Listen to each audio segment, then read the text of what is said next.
Ang kwentong ito ay hango sa tunay na buhay. Karanasan ito ni Benji, taong 1969. Walang eksaktong lugar, Masbate. Magandang araw sa iyo, kabaryo. Una, ay nais kong magpasalamat sa walang sawa po ninyong paglapag ng magagandang istorya sa inyo pong channel. Dahil po sa inyong programa, na iparating ninyo sa inyong mga tagapagsubaybay ang mga nakatagong lihim ng mga aswang, pati na rin ang tungkol sa mga agimat at mutya. Noong una kong napakinggan ang inyong istoryang itinampok, sobra po kong nasiyahan at natakot sa mga kwentong narinig ko. Masaya po kong maibabahagi ang isang istoryang ngayon ko lamang pong bubuksan.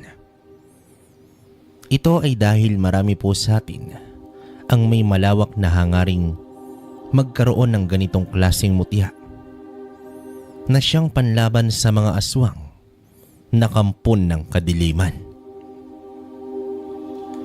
Heto at sisimulan ko na ang natatanging kwento tungkol sa naging karanasan ko sa mga aswang na gabunan. Taong 1969, kung saan ako po ay 18 taong gulang pa lang.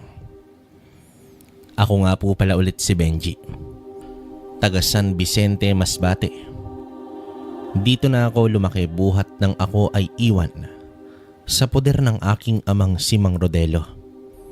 Dalawa lang naman po kaming magkapatid nang magkahiwalay ang aming mga magulang. Napunta naman si kuya sa pangangalaga ng aking ina. Ako naman po ay iniwan sa aking ama, na parang aso na walang bahay na masisilungan. Kahit pagkain na ilalaman sa aming kumakalam na sikmura, ay wala kaming mahanap. Isa kaming parang pulube na humihingi ng tulong sa mga taong dati naman ay natulungan ni tatay. Magmula rin ang magkahiwalay sila ni nanay, naging mainitin na ang ulo nito. Madalas iniiwan niya ako at sa gabi, ito bumabalik. Nawalan na rin po kami ng balita tungkol kay Kuya Emil at Nanay Bina. May nakapagsabi po na minsan daw ay madalas silang pumapasyal sa bundok ng Bebora. Namumuhay sila ng masagana. Siguro ay hindi matanggap ni nanay ang pagiging isang antingero ni tatay na naman ako naman. Kaya pareho kaming inabandona. Dahil ng mga panahong yung, kabaryo, laganap rin ang pananalasa ng mga aswang na mauhusay mag-anyong hayop. Katulad ng lagi kong naririnig sa inyo na baboy ramo. Minsan ay ibon at minsan naman malaasong gubat. Matagal nang naninirahan ang mga aswang na ito na kung tawagin ay gabunan. Sikat na aswang dahil mailap at mahirap hulihin. Kung minsan madalas silang nakikihalubilo sa mga normal na tao, makikilala mo lamang daw ang ganitong uri ng aswang kapag ito ay tiningnan mo sa mata gamit ang pagsilip sa pagitan ng iyong dalawang paa. Ngunit ng mga panahong rin yun, naganap ang isang nakakapanindig balahibong pangyayari sa buhay namin ni tatay. Isang araw ay ginabi ako ng uwi na madalas makapagbigay init ng ulo sa aking ama. Bakit ang tagal mo? Kailangan pa nating maglakad papunta sa kabilang baryo. Galit na wika dito ng aking ama. Talaga po bang kailangan nating gawin ito? Parang palaboy na walang matitirhan. Nahihiya na po ako. Lalo na sa paghihingi ng mga pagkain ito. Matatanda na po tayo. Kaya na nating kumita para buhayin ang ating sarili. Tugon ko naman sa kanya. Bakit, Benji? Ang bunga, kala mo ba Walang kabuluhan ang ginagawa natin sa kanila. Inililigtas natin sila. Kaya naging ganito tayo. Walang trabaho dahil sa kahahanap ng isang angkan ng gabunan. Kapag hindi natin sila nahuli, hindi ako magtataka kung halos lahat ng mga tao dito ay mga aswang na rin. Mahabang wika dito ng aking ama. Ano po bang koneksyon ang ginagawa natin sa mga aswang na yan? Halatang panlalamang ito sa ating kapwa eh. Naiiritang tugon ko naman sa kanya. Kapag lumapit ka at nanghingi ng pagkain, pagkatapos hindi ka nakilala, ibig sabihin hindi sila taga rito. Isang gabunan na atake sa gabi. Kaya anong panlalamang ang sinasabi mo? Tugon dito ni tatay. Hindi na ako sumagot nun, kabaryo. Pilit kong iniintindi ang mga sinasabi sa akin ni tatay. Pero naunawaan ko lamang ng gabing mapalaban kami sa mga aswang. Dumaan kami sa masukal na kagubatan. Papunta sana kami sa kabilang baryo para maghanap ng mga gabunan. Sa totoo lang, kabaryo, wala pa kaming napapatay na mga aswang. Wala pa rin talaga akong nakikita. Hindi ko nga alam kung totoo ba sila. Basta sinasakyan ko lang ang gusto ng aking ama. Pero ngayong natigil kami sa gitna ng gubat, kaharap ang isang nilalang na merong mapupulang mga mata. Makintab ang kulay berdeng balat. Ang mukha naman nito na ulo ay manala o parang isang pusit. Mahaba ang bibig na halos umaabot sa batok nito. Ang malalagaring ngipin ay nakita ko rin dahil sa pagngisi niya na nakatingin sa pagkain nito. Ang mas nakakadiri pa sa kanya ay ang malapot na kulay asul nitong laway. Nanginginig ang aking mga tuhod ng oras na iyon. Ni ayaw gumana ng isip ko. Kahit may alam ako sa pakikipaglaban at taglay ang mutya ng tutubi, ay nawala ng saysay dahil sa takot. Hindi pa kami sinusugod nito dahil hindi pa nito nararamdaman ang aming presensya ni tatay. Abala ito sa paglapa ng katawan ng isang baboy ramo. Kitang-kita ko rin noon kung papaanong hinuhugot ng halimaw ang laman loob ng baboy. Pati ang pag-inom nito ng dugo ng hayop. Nang akma na sanang papanain ito ni tatay, ay biglang nawala ang gabunan. Hindi namin alam na nakita na kami ng aswang na yon. Kumisap lang ako ng mga mata.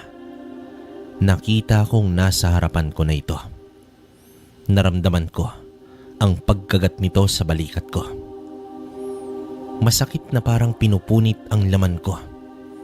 Agad na kumilos ang aking ama para patamaan ito ng pana sa may dibdib. Pero naglaho na naman ito. Sa biglang paglitaw, binigyan ito ng malakas na suntok si ama. Bumagsak naman ito sa lupa. Halos mapaigik ito sa sobrang sakit. Maging ang hawak nitong pana ay nabali na din. Pagharap sa akin ng gabunan, ako naman ang isinunod nitong atakihin.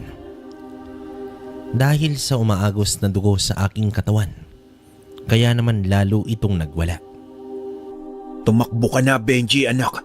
Iligtas mo ang sarili mo. Hindi ako tatakbo, tay. Lalabanan ko siya. Hindi po ba't kayong nagsabi na dapat silang lipulin? Hindi pa ako natatapos magsalita nun nang biglang lumitaw sa aking harapan ang gabunan. Naramdaman ko ang pagbaon ng mahaba nitong kuko sa aking tiyan.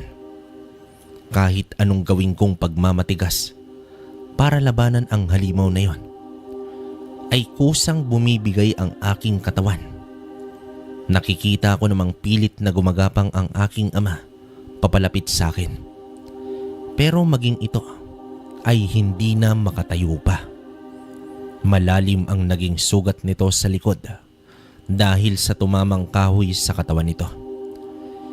Hinawakan ko naman ang aking kwintas. Saka ako dito umusal ng orasyon.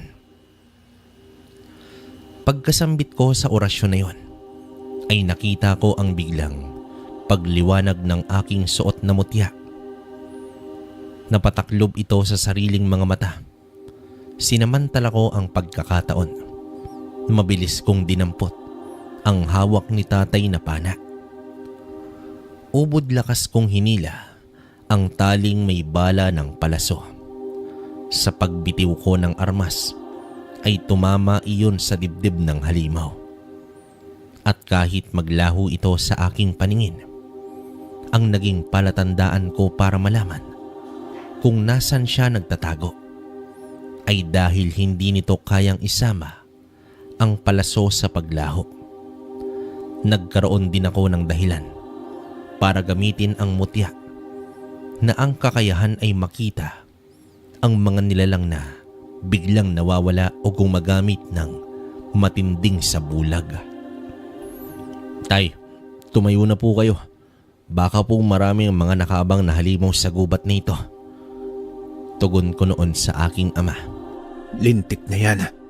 Napalakas yata ang pagkakahampas ko sa puno. Nasaan na ba ang gabunan na yan? Mapapatay ko talaga ang hayop na yon. Galit na galit ang aking ama habang paika-ika ang lakad na nakaakbay sa aking balikat.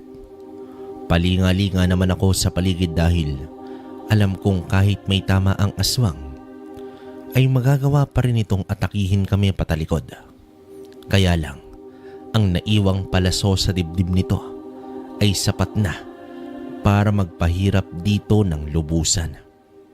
Hanggang sa ito ay mamatay, naglagay kami ni tatay ng lason sa dulo ng palaso. Isang lason mula sa kamandag ng kobra. Kaya anumang oras, bigla itong ititirik ang mga mata at kikisay ang buong katawan. Bagay na hindi nga ako nagkamali. Naramdaman pa namin ni tatay ang pagtama ng malaki nitong katawan sa aming paanan.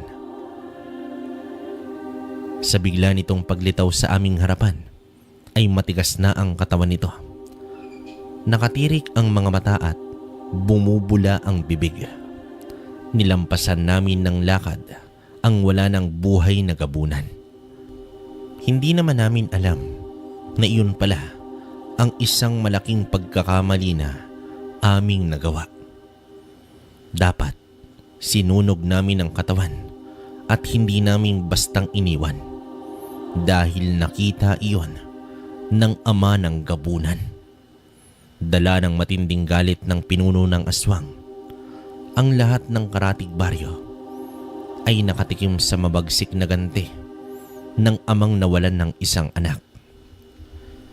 Hinanap nito ang lahat ng mga ngasong nagmamay-ari ng palaso.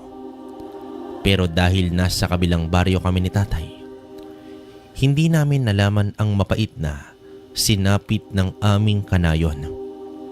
Pati ang mga taong tumutulong sa amin dati ay pinatay rin ng mga kampon ng kadiliman, habang kami naman ay nananahimik sa kabilang lugar.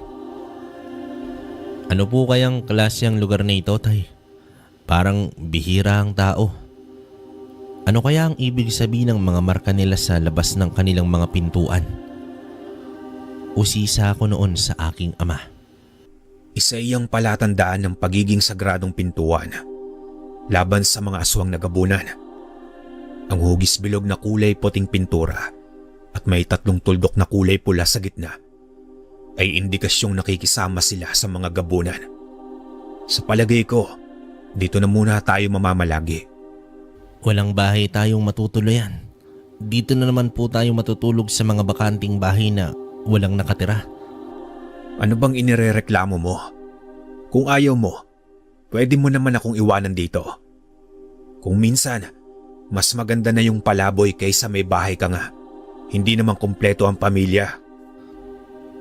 Uupo na lang sana kami sa maliit na kubong may sira ang bubong, nagawa lamang sa pawid, nang biglang dumating ang isang matandang lalaki. Sa suot nitong salakot, puting t-shirt na binagayan ng kupasing pantalon na butas-butas. Masasabi kong katulad namin ay isa rin itong dayo. Lalo na nang makita ko ang putik sa dulo ng hawak nitong tungkod. Habang habol hang hiningang halata na nagmula sa malayong paglalakad. Kakausapin ko naman sana ang matanda nang bigla kaming pinagbabato ng mga batang napadaan sa lugar. Pinagtawanan kaming tatlo na may hawak-hawak pang malalaking bato. Tinamaan naman ang matanda sa ulo. Umagos ang mapulang likido sa mukha nito. Bali walang nakatingin lang ito sa tatlong batang lalaki. Nang makita ng mga bata ang hindi pagkurap ng matanda, ay nagunahang kumaripas ng takbo ang mga ito. Para bang nakakita sila ng multo at nagmamadaling itinapon ang mga hawak na bato sa gilid ng daan. Habang ang aking ama naman ay abala sa paglilinis ng sugat nito sa likod. Saka ko lang din napansin ang mga sugat sa aking tiyan na walang tigil sa pagdurugo. Pati na rin ang kagat sa aking balikat. Siguro ay ganun talaga. Hindi ko agad napapansin ang sakit hanggat hindi ko nakikita ang sugat niyon. Saka lang naramdaman ko ang pagod. Pamimigat ng talukap ng aking mga mata. Hindi ko na namalayang nawalan na ako ng malay. Bumagsak na ako sa bangkong kinauupuan ko. Tuluyan ang nagdilim ang paningin ko ng sandaling yon. Hoy gising! Gumising ka na, Benji! Narinig ko naman ang boses ng aking ama. Habang nakapikit ang mga mata ko, nararamdaman kong medyo maayos ang hinihigaan kong lupa. Dahan-dahan akong nagmulat ng mga mata. Nakita kong wala na kami sa kubong kinauupuan ko. Maliwanag ang paligid na parang isang araw akong nakatulog. Bumangon ka nga dyan. Akala ko habang buhay ka nang matutulog. Tinulungan tayo ng matanda. Ipinagamit na muna niya sa atin ang bahay na ito. Bantayan lang daw natin ang kanyang pananim na gulayin. Akala ko po walang balak magsalita ang matanda kahapon. Teka tay, nasaan ang kwintas ko? Ipinatabi na muna sa akin ng matanda para daw hindi mawala. Kamusta na ba ang pakiramdam mo? Hindi ko masabi tay pero medyo ayos na ako eh. Hindi na kami nag-usap ni tatay nang malaman kong tinulungan ako ng matanda. Hindi na rin ako nagkaroon ng pagkakataong magtanong pa tungkol sa mga napansin ko sa matandang lalaki. Sa halip, ipinakita ko ang pasasalamat ko sa pamamagitan ng pag-aalaga ng kanyang pananim. Habang nagdudukal ako ng lupa para sa itatanim kong kanggos, nang may isang matandang naghihirap sa pagpasan ng mga kahoy. Mabilis naman akong lumapit sa matanda para sana tulungan itong may baba ang daladala niya. Subalit tumanggi ito at nagpasalamat sa inalok kong tulong. Saka ko lang nakilala ang matanda nang makita ko ang mukha nitong natatakluban ng suot nitong salakot. Nalaman kong siya si Lolo Mego. Nasaan ang iyong ama, Benji? Nasa loob po ng bahay. Kayo po yung matandang tumulong sa akin kahapon. Salamat po.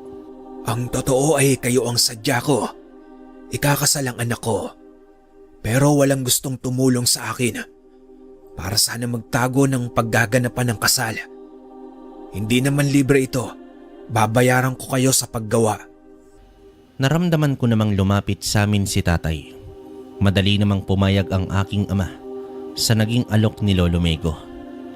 Bago kami nagpunta sa bahay ng matanda, ay bumisita muna kami sa may simbahan. Ngunit maraming tao ang nagkakagulo. Nabalot ng takot ang aking dibdib dahil natagpuan raw ang pari na wala ng buhay sa kwarto nito. Wakwak ang tiyan. Nawawala ang mga bituka, maging ang puso nito. Ayon pa nga sa isang sakristan, nakita raw nila ang isang nilalang na may kulay berdeng balat. Dala ng matindi kong pag-aalala ay tumingin naman ako sa aking ama.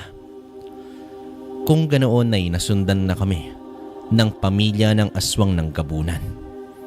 Talagang walang pinipili ang halimaw na kahit alagad ng simbahan ay hindi nito pinatawad. Nakakalungkot na patuloy na nambibiktima ang mga gabunan. Kapansin-pansin ang pananahimik ng aking ama.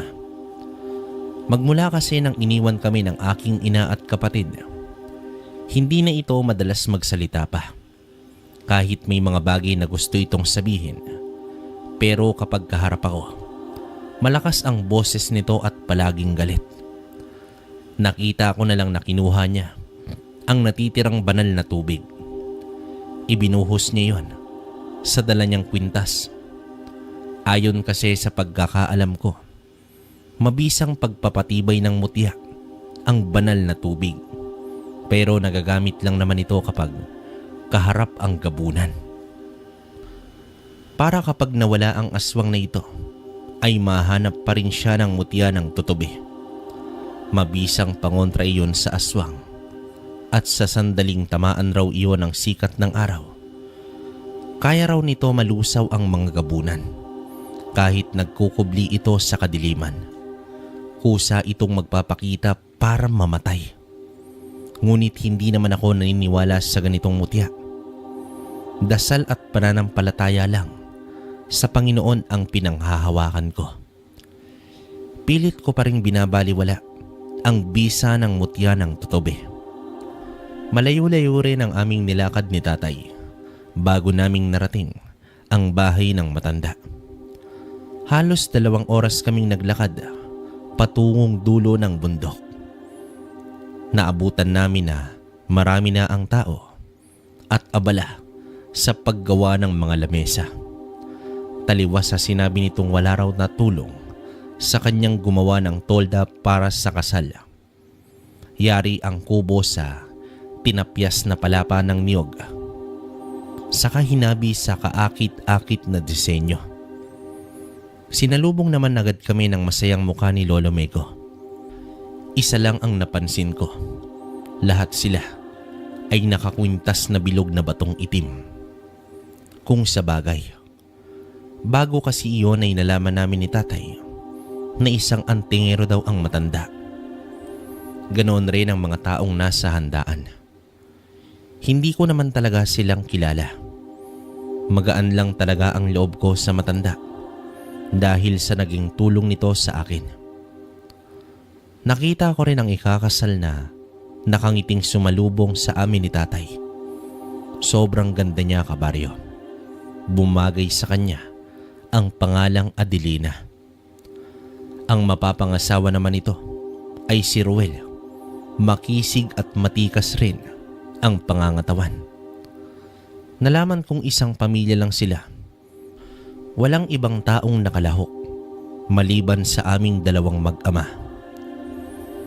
Sa kauna-unahang pagkakataon, nakitaan ko si tatay ng pagkabalisa, dahilan upang magsalita ito ng tungkol sa kanyang mga nararamdaman. Wala akong tiwala sa mga galaw ng tao. Maging handa ka. Alalahanin mong maraming gustong pumatay sa atin. Nagkalat ang aswang na gabunan dahil sa pagkakapatay natin sa anak ng pinuno. Pero hanggat wala silang nagiging kilos na kakaiba, sakyan lang natin ang kanilang palabas. Malakas talaga ang pakiramdam ng aking ama. Kaya katulad ng nasabi nito, naging malikot ang aking mga mata. Kung sakali, ano bang ikinakatakot ko? May dala kaming mutya at maliit na pana na panlaban sa gabunan. Bukod pa ron, may dala rin kaming sagradong tubig. Lolo, ano po bang oras gaganapin ang kasal? Tanong ko dito. Hindi ba't namatay yung pari kanina? Kaya mamayang gabi sa kabilugan ng buwan, gaganapin ang kasal. Hihintayin pa kasi ang lalaking magkakasal sa anak ko. Saka na lamang sa pari kapag may pumalit na. Pero narinig ko kanina, habang nagluluto kami ni tatay, wala raw darating na ibang bisita para magkasal sa anak nito. Dahil takot ang mga tao sa pamilya nila. Ngunit binaliwala ko pa rin ang aking mga narinig. Ako lang marahil ang nag-iisip ng masama para takutin ang sarili ko. Umalis na tayo dito, Benji anak. Hindi ko talaga gusto ang pakiramdam ko sa lugar na ito. Tay naman, kung hindi po pala kayo komportable, bakit pumayag ka sa alok ng matanda? Malayo pa naman ito sa bahay natin. Malay ko bang ganitong okasyon ang mapupuntahan natin? Kapag nagkataon, para tayong daga na pumasok sa lungga ng mga pusa. Matapos nun, bandang 9:00 na ng gabi, ay wala pa rin ang taong tinutukoy ng matanda. Kaya naman nagpasya na nga kaming magpaalam kay Lolo Mego. Ngunit paglabas namin ng kubo, ay wala ng mga taong nagkakasayahan sa labas. Wala na ang mga banderitas na siyang inaayos namin kanina. Napakatahimik ng paligid. Madilim. At tanging huni lang ng mga ibon ang maririnig mo. Maliwanag rin ang sikat ng bilog na buwan. Habang binabalot ng kaba ang aking dibdib, kitang-kita ko naman ang pagkabalisa sa mga mata ni tatay.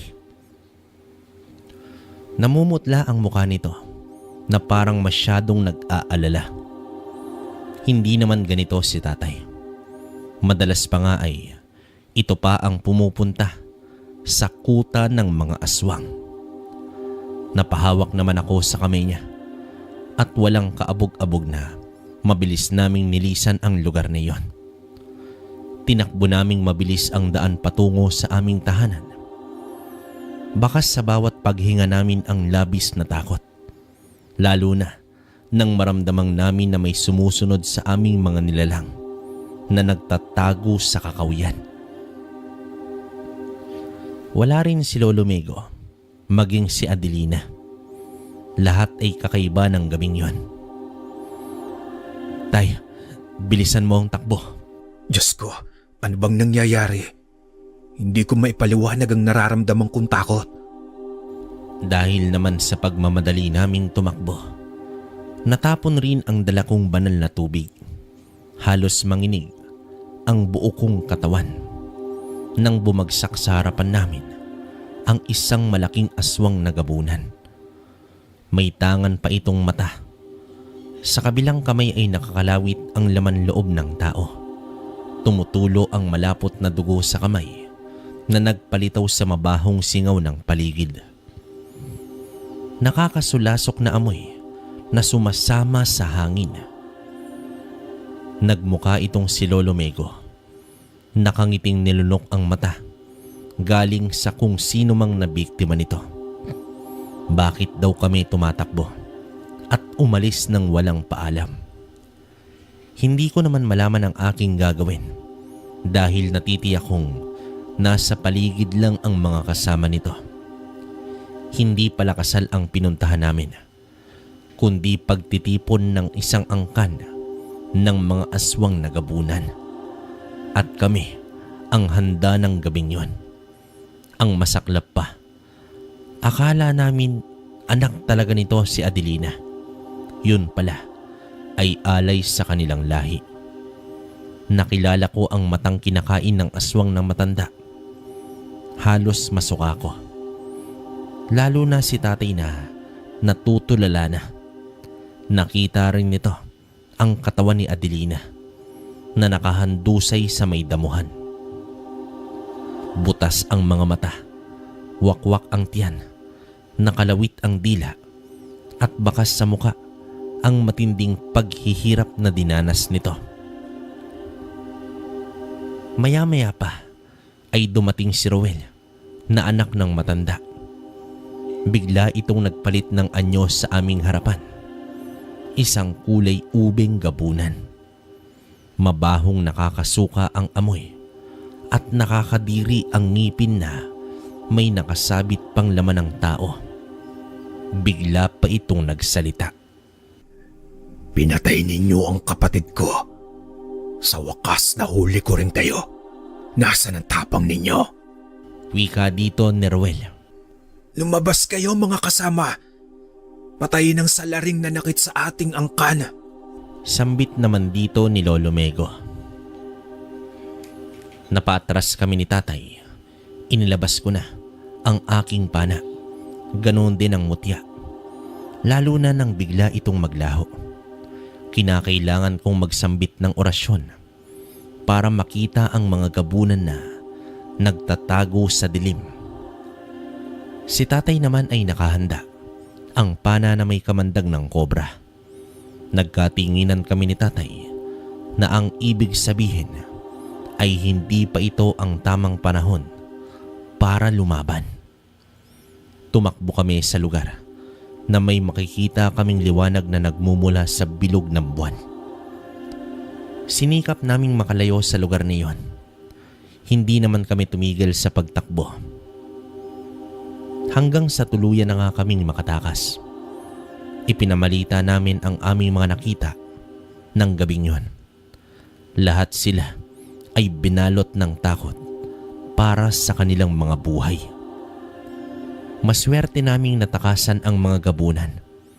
Hindi namin sila kayang tapatan dahil sa may kakayahan silang maglaho.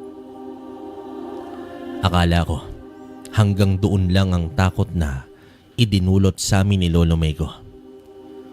Ngunit naging sunod-sunod ang aming kalbaryo nang paulit-ulit kaming pinupuntahan ng mga gabunan. Nagpalipat-lipat kami ng tirahan. Naging duwag kami sa pagkakataong iyon at kapag nakakakita kami ng pansamantalang tirahan, agad kaming natutunton. Kung minsan pa ay nagpapanggap na baboy ramo. Araw-araw pa kaming binabantayan para maging pagkain nila sa mga sandaling magutom sila. Magmula nga noon ay hindi ko na hinubad ang aking mutya. Paulit-ulit kong itinatapat iyon sa may sikat ng araw. Ngunit wala namang kaming nakikitang natutunaw na aswang. Mas lalo kaming nag-ingat. Wala kaming pinagkatiwalaang tao. Dinoble namin ang mga panara ng aming bahay. Ngunit isang araw, dumating ang hindi namin inaasahang bisita. Ang aking ina at kuya na matagal naming hindi nakikita. Hindi naman ako naniniwalang nagsisi ito sa pag-iwan sa amin. Ngunit tao lang din kami upang hindi magpatawad. Kung kaya, pinatuloy namin sila ni tatay. Kahit tutol ang kanyang kalooban sa muling pagbabalik ng aking ina. Pansamantalang nakalimutan namin ang takot sa mga gabunan. Nagkaroon ng sigla ang aming munting tahanan. Nawala ang mga aswang na umaaligid sa amin. Naratnan ko ang aking inang pasimpleng kinukuha ang pana sa natutulog kong ama.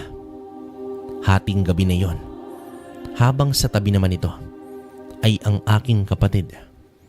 Gising at sumisenyas na nakatingin sa armas ni tatay. Ewan ko ba at bigla akong kinabahan. Naisip ko ang isang dahilan kung bakit bigla silang nagpakita sa amin. Napansin ko ring tila napapaso ang aking ina sa pana. Kakaiba rin ang pag-init ng aking suot na mutya. Nagsapin pa ito ng kapirasong tela habang lumilingon-lingon sa gawi ng pintuang pinagkukublian ko. Tanging ang maliit lang na siwang ng dingding ang siyang nasisilip ko. Sapat niyon upang matuklasan ang isang bagay. Ang katotohanang pilit kong isinasantabi. Lumipas nga ang ilang oras ay nabigo silang makuha iyon. Muli naman akong bumalik sa aking kwarto at tahimik na nagpanggap na tulog na. Naramdaman ko rin ang pagsara at pagbukas ng pinto sa loob ng bahay. Saan kaya sila pupunta? Sa pagkakataong iyon, tahimik naman akong lumapit sa kwarto at kinuha ang pana ni tatay. Maingat rin ang ginawa kong paghakbang upang makasunod sa kanilang pag-alis. Abot langit ang takot ko na maaring hindi ko makayanan ang aking malalamang lihim ng aking kapatid at ina at ang posibleng dahilan ng paglayo nila sa amin. Halos 30 minutos nang huminto sila sa gitna ng gubat. Nagtago naman ako sa kakawiyang may nakadikit na malagong halaman. Dito natanaw ko ang isang baboy Ramona naghihintay sa putol na puno ng santol. Nagbago ang anyo nito at naging si Lolo Mego. Halos hindi ako makapaniwala sa aking mga nakita. Ano kaya ang kaugnayan nila sa aking ina at kapatid? Halos humingal ako sa sakit na aking nararamdaman. Wala sa loob ko na nahaplos ko na lamang ang aking kwintas. Dinig na dinig ko ang kanilang pag-uusap. Nalaman kong ito pala ang bisitang ipinapasundo ni Lolo Mego nang gabing nasa bahay nila kami. Halos konting oras, makikita sana namin ang aking nanay at kapatid sa tunay nilang itsura. Ang pagbabalik nila ay upang kuhain ang mutya at pana. Hindi na sila ang aking pamilya dahil sa ibang angka na sila kabilang. Ganoon kalakas ang epekto nito sa kanila at lahat sila ay nagkagulo ng malamang nasa amin ang kwintas na iyon. Ito rin ang naging mitsa ng buhay ng paring pinatay noong nakaraang araw. Kaya pala naroroon din ang banal na tubig upang maproteksyonan sana ang pare. Narinig ko rin na bukas gaganapin ang pag-aalay. Ito ay ginaganap tuwing kabilugan ng buwan. Ang aking ina at kapatid ang tumutulong sa mga gabunan. Isang samahan ng mga aswang na binabahugan o pinapakain ng hilaw na karne ng mga tao. Halos mabaliw na ako sa galit. Masasama sila, tila mga halimaw na nagkukubli sa magandang lugar ng Masbate. Hindi ko lubos maisip kung paanong naging gabunan ang aking ina at kapatid. Matagal akong namalagi sa punong yon. Walang kaalam-alam sila nanay at kuya na alam ko na ang lihim nila. Kaya ba nila kami iniwan dahil aswang sila o pinalaki nila ako upang ialay ang katawan kay Lolo Mego? Saan ka ba galing, Benji, anak? Sinundan mo ba ang iyong ina? Kung ganun po, alam ninyong tungkol sa kanila. Pamilya pa ba natin sila, tay? Matagal na silang namatay. Hindi na sila ang iyong kapatid at ina. Dahil ang mga biktima ng gabunan ay itinatali sa puno ng saging at saka magpapadala ng kopya o kamukha ng kanilang biktima na magpapanggap na may sakit pagkauwi. Ito ay para linlangin ang mga pamilya ng kanilang pakay at upang hindi sila paghinalaan. Ayaw kita saktan, pero pinatay nila ang asawa ko at anak. Tikom naman ang aking bibig na diretsyong pumasok sa aking kwarto. Tinawag naman ako ng aking ama, ngunit hindi ko siya magawang tingnan. Nang hihinayang ako sa mga araw na iniyakan ko ang pagkawala nila. Kinabukasan ay hindi ko na ulit nakita ang aking ina at kapatid. Balitang-balita sa bayan na may nawawala raw na taong hinihinalang kinuha ng mga aswang. Batid na rin ng mga taga-Masbate ang sunod-sunod na pagkawala ng mga tao sa kanilang lugar. Subalit walang may lakas ng loob na kumalaban sa mga aswang na ito hanggang napagpasyahan namin ni tatay na tapusin na ang kanilang pambibiktima. Kahit alam ni tatay ang tungkol sa pagiging aswang ng aking ina, iba pa rin na siya mismo ang makakita. Umakyat kami sa puno ng santol para naman malaya naming makita ang buong lugar. Mula nga sa itaas ng puno, tanaw namin ang mga nagsasayawang mga tao sa harap ng apoy. May tugtog ng isang tambol na nakakakilabot ang nililikhang tunog. Hihintayin namin ang pagsikat ng araw upang sabay-sabay silang matunaw. Ganoon na lamang ang iyak ni tatay nang makita niya na ang paglabas ng aming kamag-anak mula sa kubo. Dala nito ang sariwang katawan ng taong naiulat na nawawala sa bayan.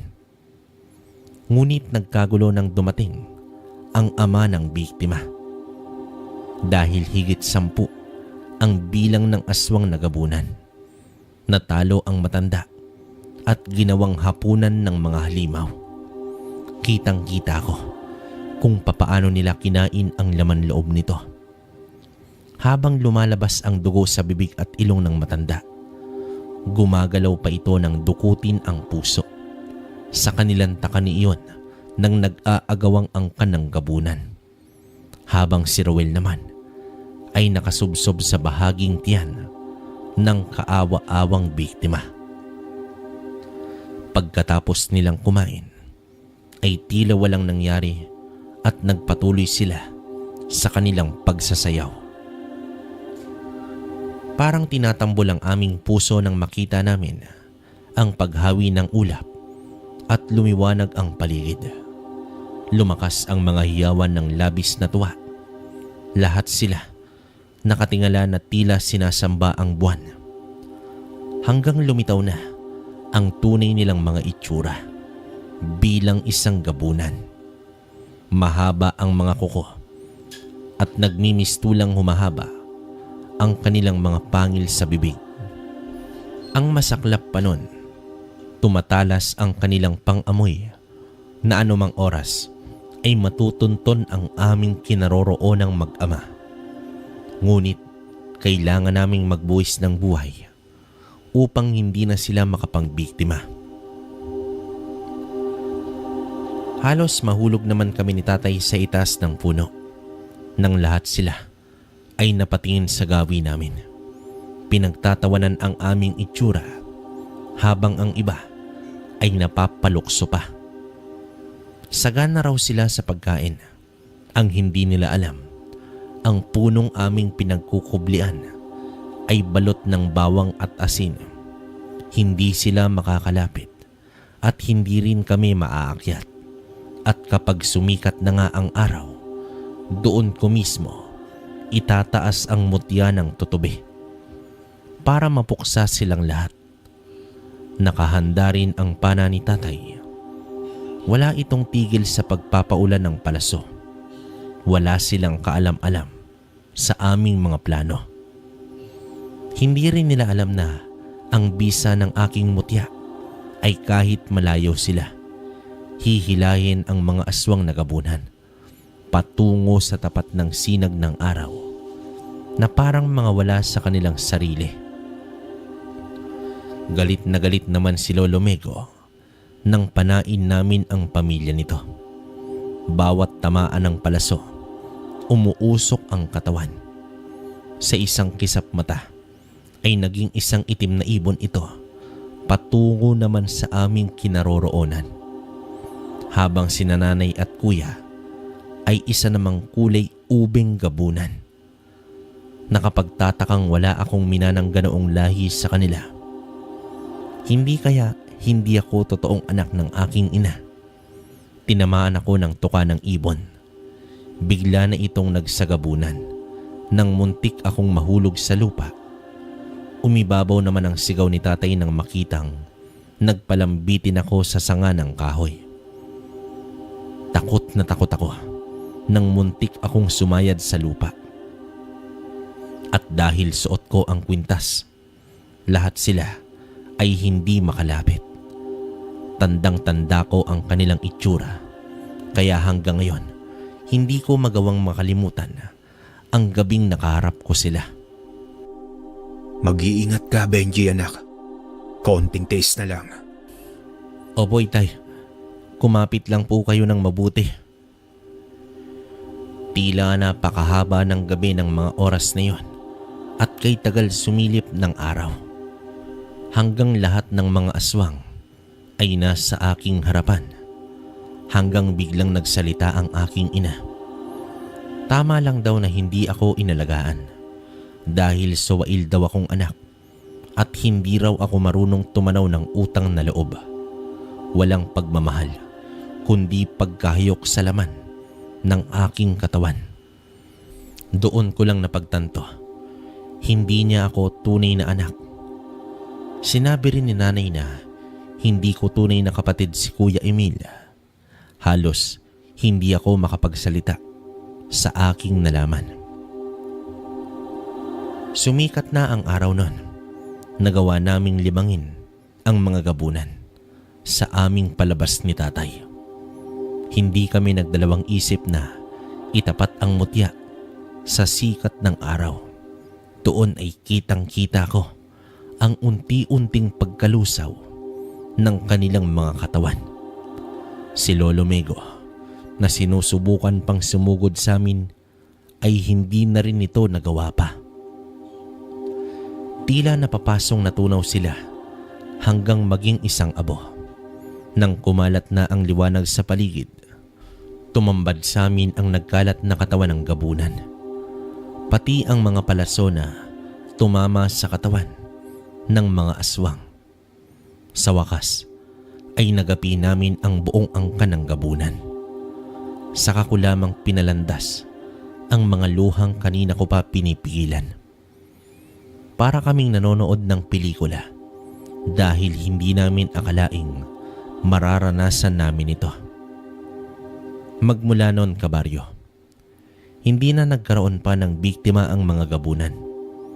Naubos ang kanilang lahi at namuhay kami ni tatay bilang isang palaboy na naghahanap ng lugar na puno ng mga aswang. Naging manunugis kaming nagpalipat-lipat ng bahay. Kagaya pa rin ng dati. Madalas pa rin akong napapagalitan ni tatay. Inilihim ng aking ama ang mga nakita namin at hanggang ngayon suot ko pa rin ang mutya ng tutubi dahil hindi lang pala ang mga gabunan ang nakikita nito, kundi pati na rin ang mga ligaw na kaluluwa.